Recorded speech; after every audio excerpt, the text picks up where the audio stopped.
luar Jawa Bali. Survei Indikator Politik Indonesia menemukan sebagian besar masyarakat menganggap kondisi ekonomi nasional buruk, terutama saat pandemi COVID-19 saat ini. Sebanyak 44,1% responden menilai kondisi ekonomi masih buruk, sementara yang berpendapat baik hanya 16,1%. Menanggapi hasil survei ini, Menteri Investasi dan Kepala BKPM Bahlil Lahadalia menyampaikan temuan indikator terkait ketidakpuasan masyarakat terhadap kondisi ekonomi nasional tidak terlalu mengembirakan bagi pemerintah. Meski demikian, pemerintah terus berupaya memulihkan ekonomi nasional. Hasilnya, kondisi ekonomi Indonesia sudah lebih baik dibanding negara-negara lain di Asia Tenggara.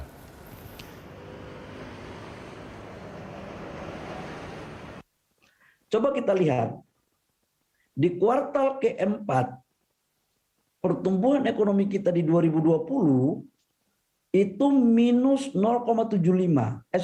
Masih minus hampir 3. Di semester 1, di kuartal 1 2021 0,75. Di kuartal kedua kita itu udah membaik 7,07. Kemudian kita dihantam lagi COVID gelombang kedua. Yang itu lebih dahsyat dibandingkan dengan COVID gelombang pertama. Tapi sekali lagi kita harus bersyukur bahwa apa yang terjadi dilakukan oleh pemerintah untuk membuat strategi langkah-langkah taktis yang dipimpin oleh Menteri Kesehatan dan BNPB ini alhamdulillah berjalan dan hasilnya seperti kita rasakan sekarang. Indonesia berhasil keluar dari zona merah yang sangat luar biasa. Nah, bagaimana sih sebenarnya cara strategi pemerintah dalam mensiasati antara penanganan COVID-19 dan ekonomi?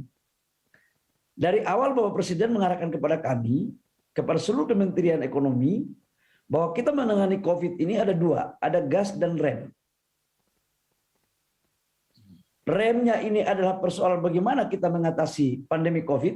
Gasnya ini adalah bagaimana kita juga tidak boleh membiarkan ekonomi kita ini terpuruk. Ini posisi yang sulit, Bang Burhanuddin. Ini nggak gampang. Di hampir semua belahan dunia. Dan tidak ada satupun referensi buku di kampus manapun yang menjelaskan dan menjadikan referensi bagi kita dalam rangka mengimplementasikan atau menjalankan negara dalam keadaan pandemi. Termasuk